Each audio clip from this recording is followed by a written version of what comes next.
Good morning, ladies and gentlemen. Welcome to Lifestyle with Dr. Mobi.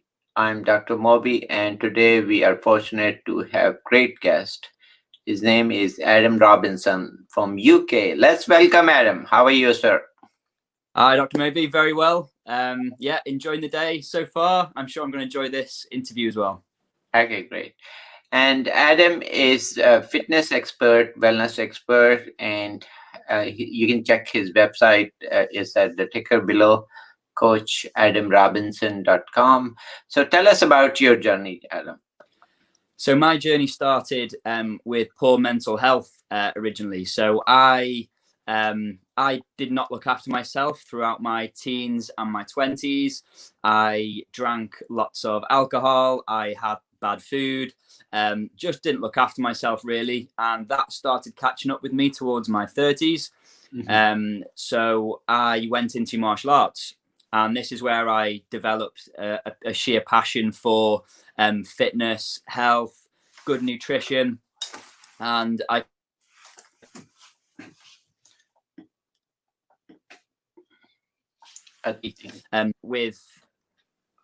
just found that with the fitness sort of really helped me be more focused with my life and where I was headed as well. So it wasn't just a way of physically looking better, it was a way of mentally feeling better as well. So that's where my journey started, and through that, because it helped me so much, I wanted to help others do in the gym. And I started going into nutrition as well, and yeah, it's just snowballed from there really. And now I'm a fitness and nutrition coach online, and I'm absolutely loving it. I help people. I've helped people over the world, and yeah, just loving every minute of it. Okay, great. So how is it actually? First of all, I'll ask, how is it in UK and other parts where is the obesity a big problem with all the food trends all over the world we are seeing? Sorry, Dr. Maybe can you repeat that question? Said, Sorry, just a little bit. is it how are things in UK? Are people really indulge into eating wrong way or overeating and things like that, like US is? Yeah, I very much think so. And I think it's down to the marketing that these companies have as well. You know, they're marketing their foods as being healthy when they might not necessarily be healthy for some people. Foods that are high in sugar tend to be the most bought produce in supermarkets. And the thing is that the price is coming down on all these foods that you wouldn't really eat. The price is very low, so people tend to go for these foods as well. Whereas obviously organic foods and whole foods are a little bit more expensive, so people tend to go for the cheaper stuff, which tends to be the worst stuff for you. So yeah, a lot of people do tend to have bad diets. I definitely come across it in my job.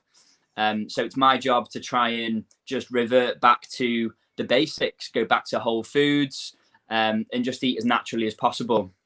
Mm-hmm. And that is actually an important concept. Is a lot of food chains actually, and even fast food, basically give away free. Pretty much, they can tell you to take two cookies. If you buy one, because they know that is very addictive. They know that very well. Yeah, absolutely. So they give you sugary stuff for free, but they'll never give you healthy stuff for free. Believe me, they will never do that. Yeah, It's very true. very, very expensive. So those are expensive, but people don't realize that is a poison they're putting in their body, because our bodies are not made for unnatural stuff. Our body is made for natural food and natural things, and because that's how it communicates better.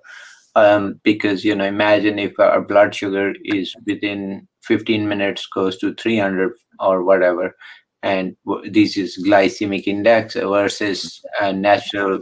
If we eat apple, and or with something with the fiber, it's very gentle, very smooth on the body to react to that. And so those are where our bodies get really toxin. Pretty much, it's toxic pretty much for body. Then at that point, because Mm. it cannot respond. So, so tell us, how we can. I mean, I know you are into it too. So tell me, how can we help our people understand and work on it? We are educating, right? So beside that, we can do more. Yeah, and I think you've said the key word there, which is education. And it's trying to incorporate that education around what we should be eating, and not necessarily just how to cook. Because when you're in school, this is what you're taught. You're taught how to make food. You're not necessarily taught what your diet should be like. Mm. So education around it, 100%. And especially with nutrition, it's about being aware as well of what you're putting in your body. Like you touched on the processed foods, and this is the problem: is nowadays we're eating foods that aren't food but taste like food. So Yeah. and this is the problem, and this is why they're all so cheap, because we can manufacture food so cheaply. So it's just about having awareness, really, and this is what I've found with all my clients that I've come across. They're not putting bad food in their bodies on purpose. They just simply don't know what to put in. So it's going again, it's stripping right back to the basics again, Mm. and trying to educate people on this is what carbohydrates you should be eating. This is what proteins you should be eating. These are the fats you should be getting in. Instead of people yo-yo dieting from one diet to the next, because this is what people do when they're training. And you've probably seen this all yourself with your Yeah. journey. Mhm. People go on yo-yo diets because they want to see results quickly, whereas all too well it's all about perseverance, and having that sustainability with your diet as well. And it's an all-round thing, isn't it? It's like you say, it's to do with fitness, with sleeping patterns, with stress relief. It's a whole well-being approach, isn't it, to incorporate that education sector. Yeah, and that is true. There are three components which I usually uh, kind of educate. One is diet, eating healthy, and second is your sleep. So sleeping on time and getting adequate sleep and the quality is very important. So third is exercise. So we have this pandemic of COVID, of course, but we have also pandemic of sitting disease, way Mm. bigger than COVID, which means that people are sitting for hours and hours and hours, couch potato, not doing anything whatsoever, not even talking to anyone. So those worse. So get and just move around every few minutes. Yeah, completely agree with that. Completely agree with that. So that is the sad part. That's the sad part. So, but in the past civilization, people would be walking miles, and they would be eating maybe unhealthy too, but they were walking, they were burning it. But Mm. now we don't have that, and our food is 100 times worse than those times. It's more processed, refined, and more toxic, because they remove all the good nutrients out of it. I said, look at the apple, very simple example. Look at the apple, how the skin is, how the texture is, and then how things are in it. Mm. What we do is we squeeze it, we throw the skin out, we squeeze the juice out of it, and and then we add things to it, and Yeah. we say that, oh, it is very good, and we make it from, instead of one apple, we make it 10 apples or whatever, three apples in a container. So many levels of mistake. First is, once you increase to three apples or more, of course your calories go high, right? Then you concentrate that juice, your sugar levels actually exceptionally high. It cannot, your body cannot respond to that. That fiber, which was the white portion, is gone. Yeah. So, and then the skin, which has also a lot of nutrients and fiber, it's also thrown out. Mm. So what we are eating, just pure sugars and maybe some vitamins, but that's about it. So Yeah, and that's the thing. It's, you know, the food is a whole food. You know, we should be eating the whole food. yeah, Whereas now it's got to the point where we don't even have time to eat an apple anymore. So we've got to juice it down so we can eat it on drink it on the go. You know, so and this is the problem, isn't it? It's about making time for your health and fitness, not just eating for the sake of eating. yeah, and that brings another good discussion. It's mindful eating. So Mm.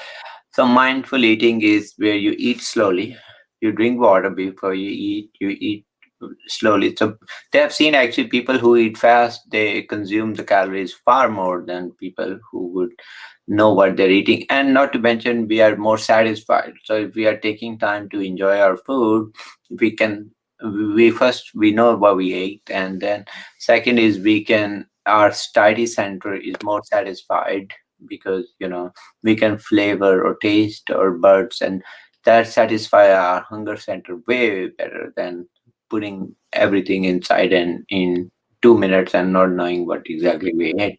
Uh, Absolutely. and that's, I think, problem is also fast food created that. So you are in that drive-through chain.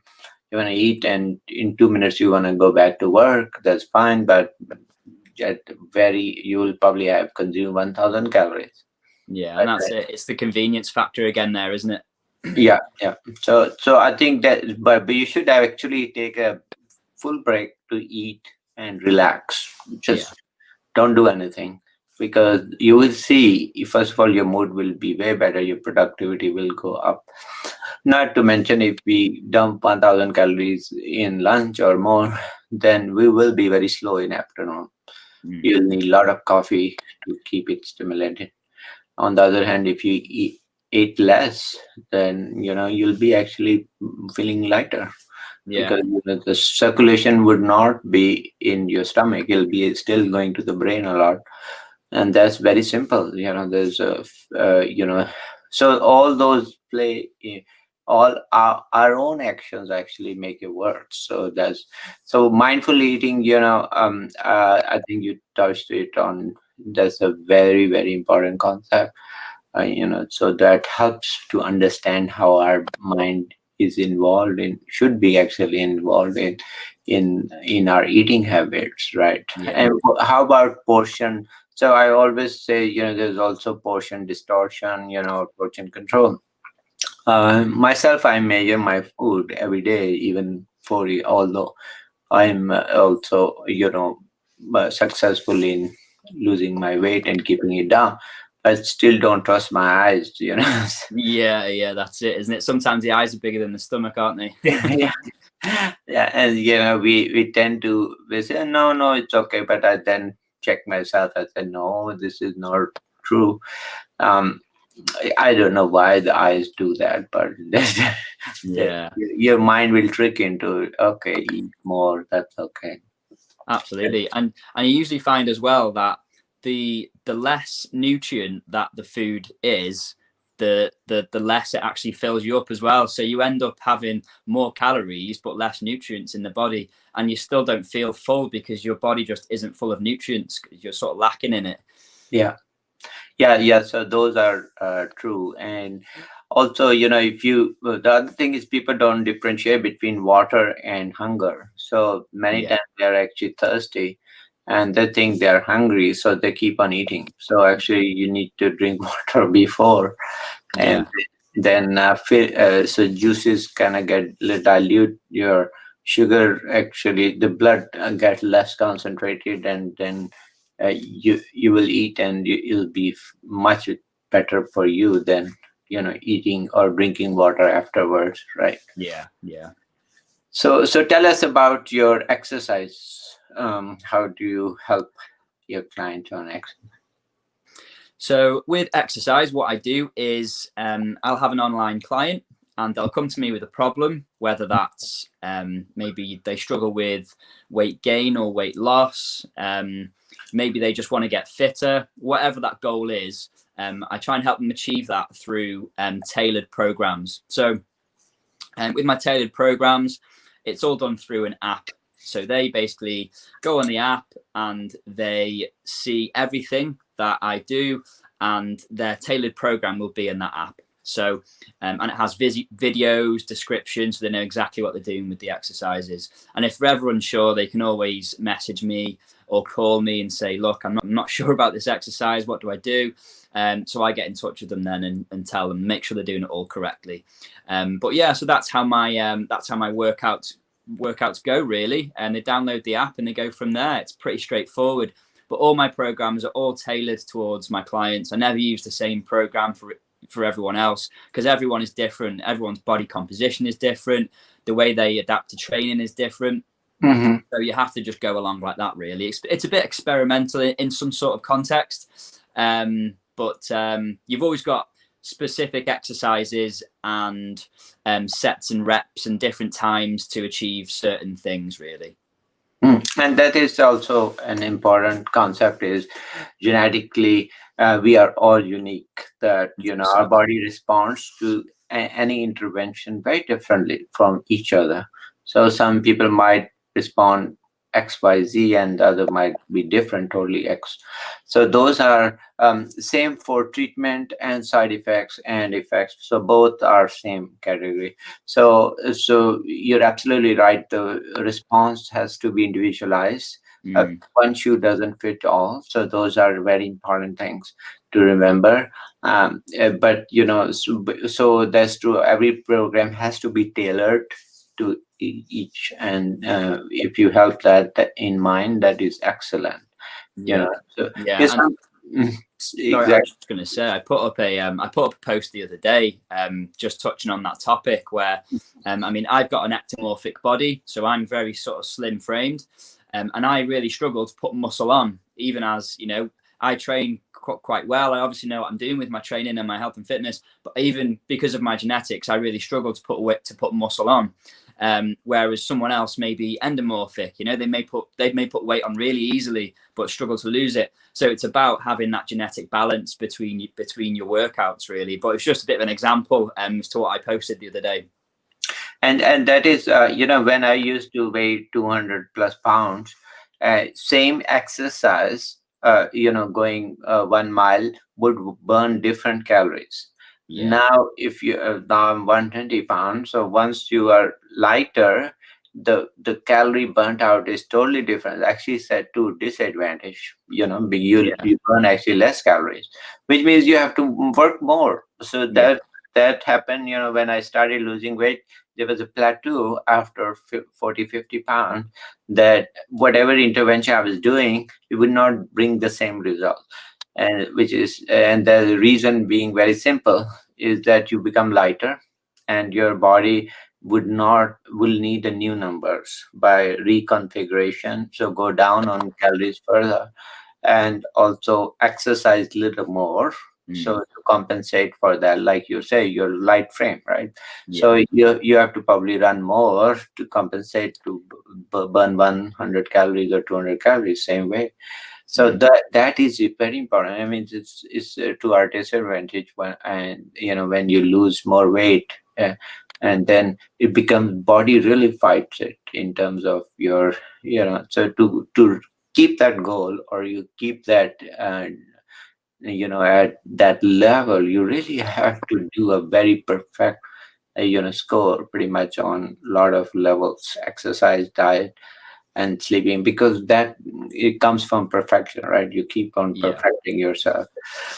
And that is very important. And people, I don't know, some people think that, oh, let's start eating again. Well, if you do that, you'll go back to where you were. Yeah, absolutely. It's about keeping that progression, isn't it, with the journey? It's exactly like you've done. You've managed to change and adapt your training as you've gone along with it, which is what you need to do. It's like, and this is the thing, when people start exercising and they start eating right, they almost want an end target in sight, and they want that goal to finish, and they want to know how long it's going to take to get from here to get to there. But when you learn that the whole process is a journey, and it is for the rest of your life, it becomes lifestyle. And when you learn that and you accept that, that's when you can really start having some fun with your training and your diet, and you really get stuck into it a little bit more. Yeah, and like you said, it's a journey. It's not gonna be one day thing, and it'll never be. I mean, which you can make a one day thing, but the problem is then you'll gain back. Yeah, absolutely. So the body is so smart, it will really get you back to where you were. And it, if you don't pay attention, even as of, for me too, even as of today and every day, I need to keep my body in check, you know.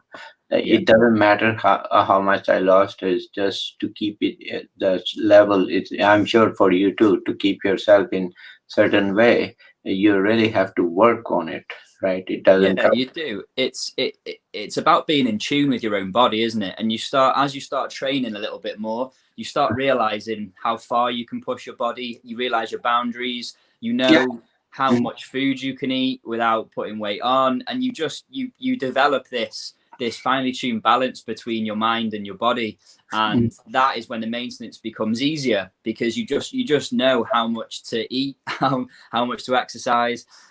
So yeah, it's like I say, it's all about balance, isn't it? Yeah, and you know, everybody could be different. Well, I'd say, you know, it all comes down to net to your body. So Mm. I have, you know, few people, they exercise more. So, and they would, they love to eat more and they would exercise more. So the net is perfect still. You know, I have a friend who walks 18 miles a day. Okay. Right. So, you know, he has time. Yeah, So, yeah, you know, so I said, okay, but by all means, he also lost 70 pounds and more. He's very fit too. So I said, yes, by all means, if you are into exercise more and if you can maintain that, so do whatever you want. But this is a journey, so make sure you are able to do every day, and then rest of your life actually. yeah, So if we do things which are only temporary, let's say if even people get surgery or do things, problem is they're not gonna get surgery every year or 2 year. So that's one, and then you really have to learn to adapt and to change your bad habits, and then come up with a plan, and of course give time. So I was actually hitting the gym for 2 hours when I started my journey. So you know, so but problem was my family was complaining I'm gone for 2 hours, and then you know, then it would not last more than 2 3 months. Then it's hard, you know. So I yeah, had to work around it, and then kind of, you know, put that time. I'm not working at home or with my wife, with, you know, with whatever you, so you give more family time maybe. yeah, So you can't just hit the gym, and then yes you can for beginning, but then problem is how you gonna sustain it, and yeah. that's That's very it. important. That's it.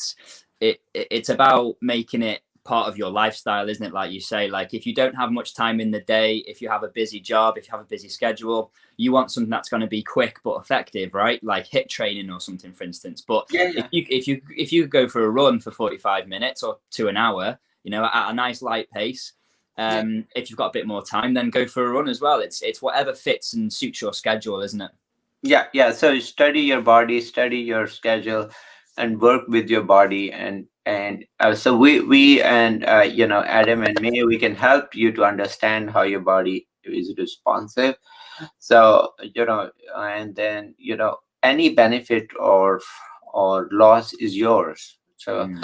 you know, remember that. So if you're sick, unfortunately you'll be in bed, nobody else. So just pay attention to that, and then if you can work on, you'll be the biggest beneficiary of that transition. So, and same, I got rid of medication, diabetes, and not to mention 10 other problems. So that's what we do. So that's what we are here for, you all.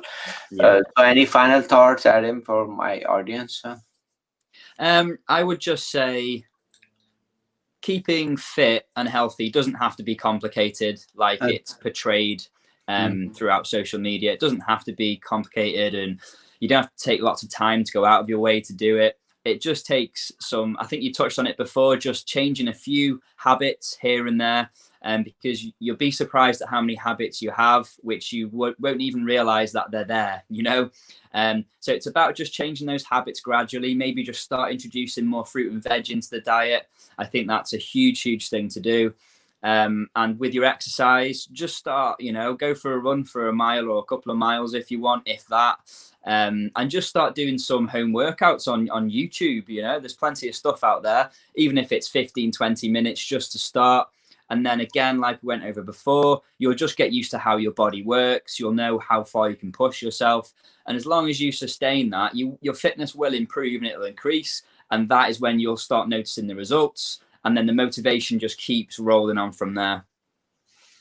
Yep. Yeah. And so that's a beautiful description. And so I will just encourage everybody to check out his website and also learn his program. And that anything we can do, either Adam or myself can help to understand your body. We are here for you. So give us your feedback. Twitter, Facebook, email, whatever you like, and we'll be very happy to answer that for you all. Thank you for watching our show, and take care, Adam, for coming.